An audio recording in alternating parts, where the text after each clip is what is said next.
भगवत गीता साक्षात भगवान की वाणी है।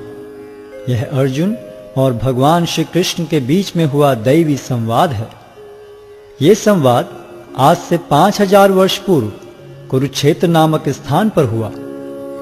भगवत गीता में जीवन के सभी महत्वपूर्ण प्रश्नों का उत्तर है, जैसे हम कौन हैं, भगवान कौन है, हमें कष्ट क्यों होते हैं, क्या पुनर्जन्म होता है, क्या अन्य ग्रहों पर जीवन है, हम कैसे इस जन्म और अगले जन्म में सुखी रह सकते हैं, हम कैसे भगवत धाम को जा सकते हैं। कोई पूछ सकता है कि कुरुक्षेत्र में हुए महान युद्ध जिसके दौरान भगवत गीता कही गई, उसका कारण क्या था। 5000 वर्ष पहले विचित्रवीर्य नामक एक महान राजा का देहांत हो गया। क्योंकि उसका बड़ा पुत्र धृतराष्ट्र जन्म से अंधा होने के कारण राज्यभार संभालने में असमर्थ था, अतः उसके छोटे भाई पांडु ने राज्य सिंहासन संभाला। पांडु की मृत्यु के बाद उसके 5 पुत्र, जो पांडवों के नाम से विख्यात थे, जो नियमानुसार राज्य के उत्तराधिकारी बने, लेकिन पांडव भी बालक ही थे, अतः धृतराष्ट्र ने स्वयं राज्यभार संभाला। धृतराष्ट्र के 100 पुत्र थे, जो कौरवों के नाम से जाने जाते थे। जब पांडव बड़े होकर राज्य संभालने लायक हुए, तो वे संपूर्ण राज्य नहीं लेना चाहते थे, हालांकि वो उनका नियम संगत अधिकार था।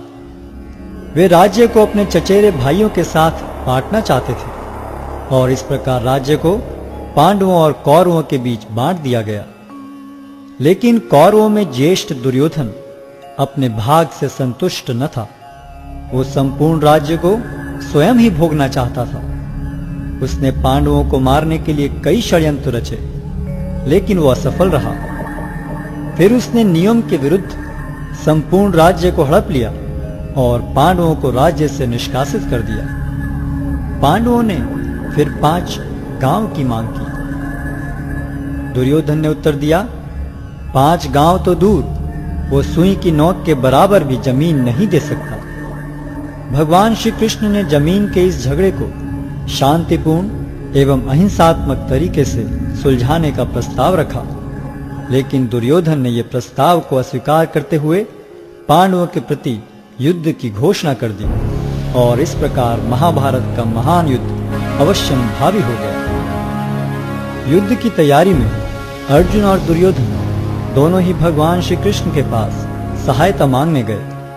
भगवान श्री कृष्ण उनकी मदद मांगने को आए किसी भी व्यक्ति को नहीं ठुकराते थे, चाहे वह सज्जन हो या दुर्जन। भगवान श्री कृष्ण ने अपनी संपूर्ण सेना को एक ओर तथा स्वयं को मार्गदर्शक के रूप में दूसरी ओर देने का प्रस्ताव रखा। दुर्योधन ने भगवान श्री कृष्ण की सेना को चुना, जबकि अर्जुन भगवान को मार्गदर्शक के रूप में प्राप्त करने को उत्सुक था। इस प्रकार भगवान श्री कृष्ण अर्जुन के मार्गदर्शक तथा सारथी बने। युद्ध स्थल में अर्जुन एक दुविधा में पड़ गया कि वह अपने अधिकारों के लिए लड़े, जिसके लिए आवश्यक था अपने ही स्वजनों का वध, या युद्ध भूमि से पलायन कर दुष्ट दुर्योधन को राज्य पर शासन करने दे। अर्जुन अपने को इस दुविधा से बाहर निकालने में असमर्थ पाकर भगवान श्री कृष्ण की शरण लेता है। शरणागत आए अपने मित्र एवं भक्त अर्जुन को भगवान श्री कृष्ण भगवत गीता के दिव्य उपदेश द्वारा इस दुविधा से उबारते हैं, और श्रीमद् भगवत गीता के माध्यम से अर्जुन के ही समान अपनी शरण में आए सभी भक्तों का गीता महात्म्य के अनुसार भगवत गीता दिव्य साहित्य है, जिसको ध्यान पूर्वक पढ़ना चाहिए। गीता शास्त्रमिदं पुण्यम यह पठेत प्रयतः पुमान। यदि कोई भगवत गीता के उपदेशों का पालन करे, तो वह जीवन के दुखों तथा चिंताओं से मुक्त हो सकता है। भय शोकादि वर्जितः, वह इस जीवन में सारे भय से मुक्त हो जाएगा और उसका अगला जीवन आध्यात्मिक होगा। गीताध्ययनशीलस्य प्राणायाम परस्य च नैव सन्ति ही पापानि पूर्व जन्म कृतानि च। यदि कोई भगवत गीता को निष्ठा तथा गंभीरता के साथ पढ़ता है, तो भगवान की कृपा से उसके सारे पूर्व दुष्कर्मों के फलों का उस पर कोई प्रभाव नहीं पड़ता। मलिने मोचनम पुंसाम जल स्नानम दिने दिने सकृत गीतामृत स्नानम संसारमलम नाशनम। मनुष्य जल में स्नान करके नित्य अपने को स्वच्छ कर सकता है, लेकिन यदि कोई भगवत गीता रूपी पवित्र गंगा जल में एक बार भी स्नान कर ले तो वह भवसागर की मलिनता से सदा सदा के लिए मुक्त हो जाता है। गीता सुगीता कर्तव्या किमन्यै शास्त्र विस्तरै या स्वयं पद्मनाभस्य मुख पद्माद्विनिस्सता। चूंकि भगवत गीता भगवान के मुख से निकली है, अतएव किसी को अन्य वैदिक साहित्य पढ़ने की आवश्यकता नहीं रहती। उसे केवल भगवत गीता का ही ध्यान पूर्वक तथा मनोयोग से श्रवण तथा पठन करना चाहिए। वर्तमान युग में लोग सांसारिक कार्यों में इतने व्यस्त हैं कि उनके लिए समस्त वैदिक साहित्य का अध्ययन कर पाना संभव नहीं रह गया है, परंतु इसकी आवश्यकता भी नहीं है। केवल एक पुस्तक भगवत गीता ही पर्याप्त है, क्योंकि यह समस्त वैदिक ग्रंथों का सार है और इसका प्रवचन भगवान ने किया है। भारतामृत सर्वस्वम विष्णु वक्राद्विनिस्सतम गीता गंगोदकम पीत्वा पुनर्जन्म न विद्यते। जो गंगा जल पीता है उसे मुक्ति मिलती है, अतएव उसके लिए क्या कहा जाए जो भगवत गीता का अमृत पान करता हो। सर्वोपनिषदो गावो दोग्धा गोपाल नंदनः पार्थो वत्सः सुधीर भोक्ता दुग्धम गीतामृतम महत्। यह गीतोपनिषद भगवत गीता, जो समस्त उपनिषदों का सार है, गाय के तुल्य है और ग्वाल बाल के रूप में विख्यात भगवान कृष्ण इस गाय को दुह रहे हैं। अर्जुन बछड़े के समान हैं और सारे विद्वान तथा शुद्ध भक्त भगवत गीता के अमृतमय दूध का पान करने वाले हैं। एकम शास्त्रम देवकी पुत्र गीतम एको देवो देवकी पुत्र एव एको मंत्रस्य तस्य नामानि यानि कर्माप्येकम तस्य देवस्य सेवा। आज के युग में लोग एक शास्त्र, एक ईश्वर, एक धर्म तथा एक वृत्ति के लिए अत्यंत उत्सुक हैं। अतएव एकम शास्त्रम देवकी पुत्र गीतम, केवल एक शास्त्र भगवत गीता हो जो सारे विश्व के लिए हो। एको देवो देवकी पुत्र एव, सारे विश्व के लिए एक ईश्वर हो श्री कृष्ण। एको मंत्रस्य तस्य नामानि यानि, और एक मंत्र एक प्रार्थना हो उनके नाम का कीर्तन। हरे कृष्ण कृष्ण कृष्ण हरे हरे, हरे राम राम राम हरे हरे। कर्माप्येकम तस्य देवस्य सेवा, और केवल एक ही कार्य हो, भगवान की सेवा।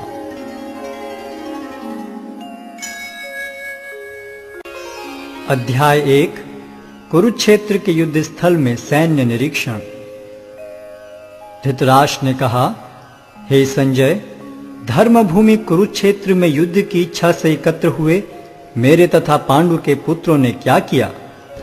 संजय ने कहा, हे राजन, पांडु पुत्रों द्वारा सेना की व्यूह रचना देखकर राजा दुर्योधन अपने गुरु के पास गया और उसने ये शब्द कहे, हे आचार्य, पांडु पुत्रों की विशाल सेना को देखें, जिसे आपके बुद्धिमान शिष्य द्रुपद के पुत्र ने इतने कौशल से व्यवस्थित किया है। इस सेना में भीम तथा अर्जुन के समान युद्ध करने वाले अनेक वीर धनुर्धर हैं, यथा महारथी युयुधान, विराट तथा द्रुपद। इनके साथ ही धृष्टकेतु, चेकितान, काशीराज, पुरुजित, कुंतीभोज तथा शैब्य जैसे महान शक्तिशाली योद्धा भी हैं। पराक्रमी युधामन्यु, अत्यंत शक्तिशाली उत्तमौजा, सुभद्रा का पुत्र तथा द्रौपदी के पुत्र, ये सभी महारथी हैं। किंतु हे ब्राह्मण श्रेष्ठ, आपकी सूचना के लिए मैं अपनी सेना के उन नायकों के विषय में बताना चाहूंगा जो मेरी सेना को संचालित करने में विशेष रूप से निपुण हैं।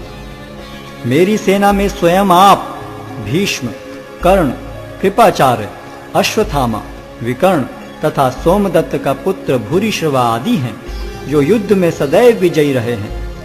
ऐसे अनेक वीर भी हैं जो मेरे लिए अपना जीवन त्याग करने के लिए उद्यत हैं। वे विविध प्रकार के हथियारों से सुसज्जित हैं और युद्ध विद्या में निपुण हैं।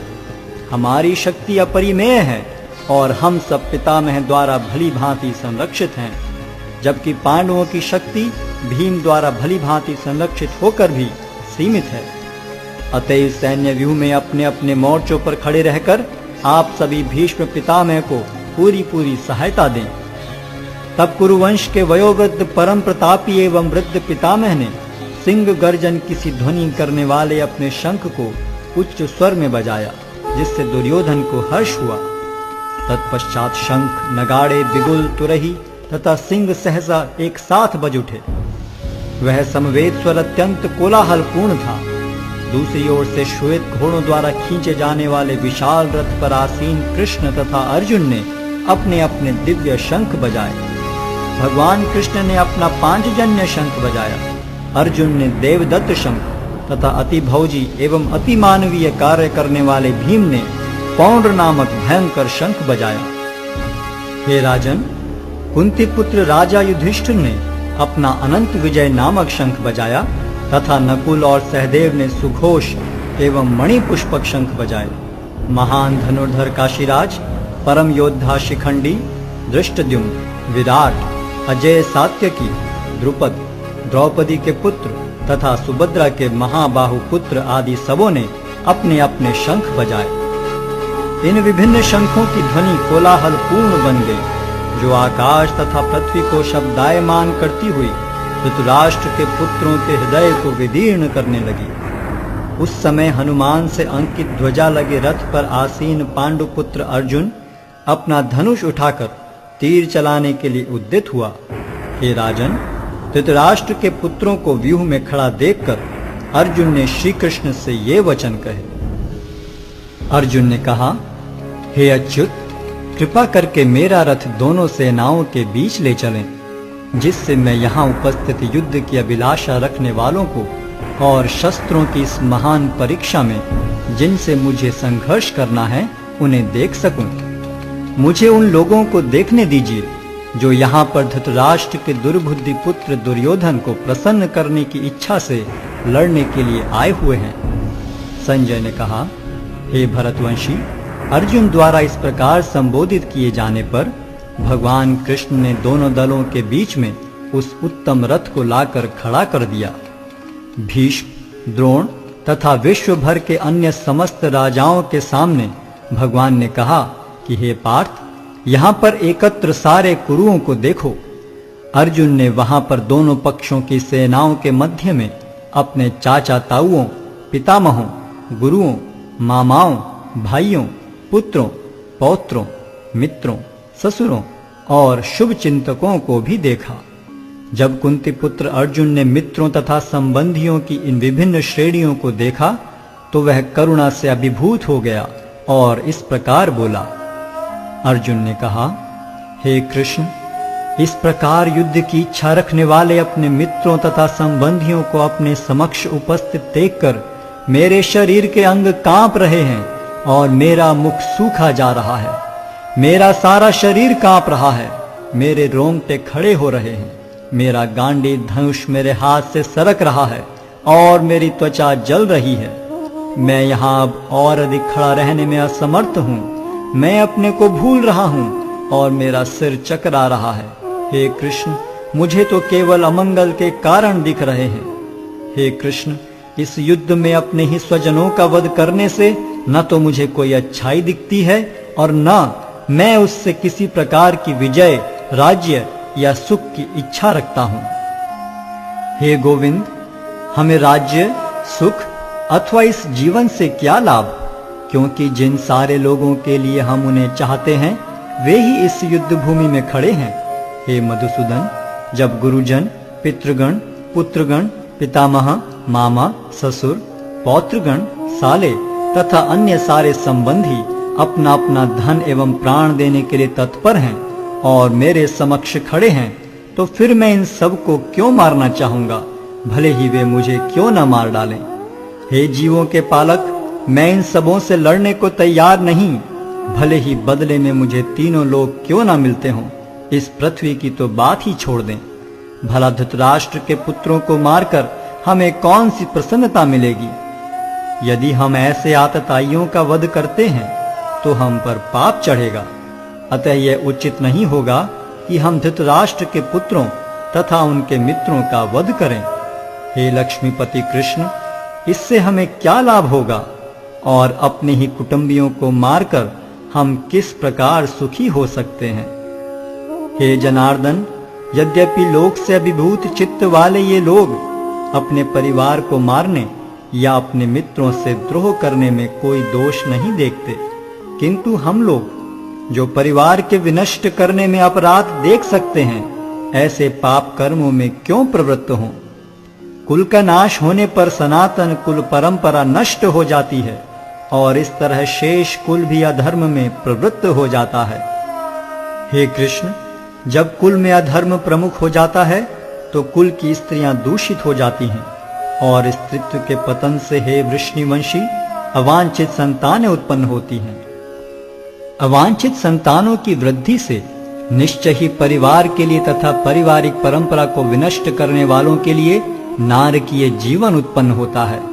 ऐसे पतित कुलों के पुरखे गिर जाते हैं, क्योंकि उन्हें जल तथा पिंडदान देने की क्रियाएं समाप्त हो जाती हैं। जो लोग कुल परंपरा को विनष्ट करते हैं और इस तरह अवांछित संतानों को जन्म देते हैं, उनके दुष्कर्मों से समस्त प्रकार की सामुदायिक योजनाएं तथा पारिवारिक कल्याण कार्य विनष्ट हो जाते हैं। हे प्रजापालक कृष्ण, मैंने गुरु परंपरा से सुना है कि जो लोग कुल धर्म का विनाश करते हैं वे सदैव नरक में वास करते हैं। ओहो, कितने आश्चर्य की बात है कि हम सब जघन्य पाप कर्म करने के लिए उद्यत हो रहे हैं। राज्य सुख भोगने की इच्छा से प्रेरित होकर हम अपने ही संबंधियों को मारने पर तुले हैं। यदि शस्त्रधारी धृतराष्ट्र के पुत्र मुझ निहत्थे तथा रणभूमि में प्रतिरोध न करने वाले को मारें तो यह मेरे लिए श्रेयस्कर होगा।